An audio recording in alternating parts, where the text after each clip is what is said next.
अगर आप अपनी बाहरी दुनिया को सुधारना चाहते हो तो अपनी अंदर की दुनिया को सुधारना चालू कर दो। यह बड़ी अच्छी बात है जो मैंने इस बुक में पढ़ी है। ऑथर कहते हैं कि अपने जीवन के स्तर को सुधारने के लिए हर रोज 10 मिनट निकाल के डीपली अपने जीवन के बारे में सोचना आवश्यक है। कई लोग कहते हैं कि उनके पास इसके लिए टाइम नहीं है। यह अक्सर वे लोग हैं जो पेट्रोल नहीं भरा सकते क्योंकि वे गाड़ी चलाने में बिजी हैं। चलो, आप तो अपने आप को चेंज करना चाहते हो एंड आई थिंक आपके पास समय भी है, इसलिए तो आपने इस वीडियो पे क्लिक किया है। दोस्तों, ऑथर कहते हैं कि हमारे विचार हमारी तस्वीरें बनाती हैं और तस्वीरें हमारी आत्म छवि सेल्फ इमेज बनाती हैं। और हमारी आत्म छवि मतलब जो कुछ भी हम अपने आप को बोलते हैं वो हमें बनाती है, हमारी लाइफ को वैसा ही बनाती है जैसा हम बोलते हैं। इसलिए विचारों के प्रति हमें सचेत रहना चाहिए और इनका ध्यान वैसे ही रखना चाहिए जैसे हम अपनी खास वस्तुओं का रखते हैं। ऑथर जब इंडिया के हिमालय में सिवाना के संतों से ज्ञान प्राप्त कर रहे थे तब वहां संतों ने अपने मन को शांत और अपने काबू में रखने के लिए पहली सबसे बढ़िया स्ट्रेटजी बताई थी और यह स्ट्रेटजी 4000 साल पुरानी है।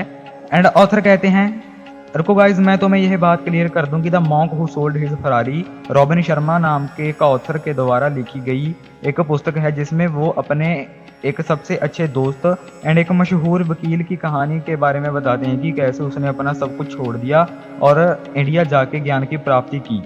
मुझे बताने में और आपको समझने में आसानी हो इसलिए मैं ऑथर शब्द का ही यूज करूंगा।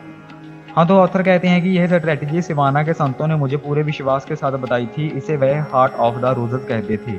इसके लिए आपको एक गुलाब का फूल चाहिए और एक शांत जगह।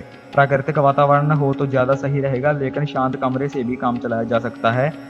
आपको एक गुलाब का फूल लेना है और उसके हार्ट मतलब उसके सेंटर को ध्यान से देखना है, उसके बनतर को बारीकी से ऑब्जर्व करना है, उसकी खुशबू का रसपान करना है।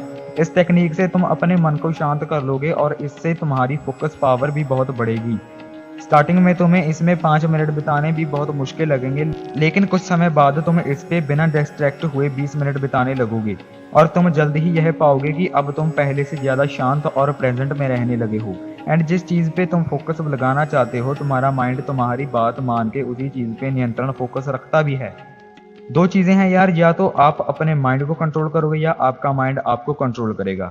अगर आप अपने माइंड को कंट्रोल करना चाहते हो तो इस स्ट्रेटजी को आज से ही लागू करो।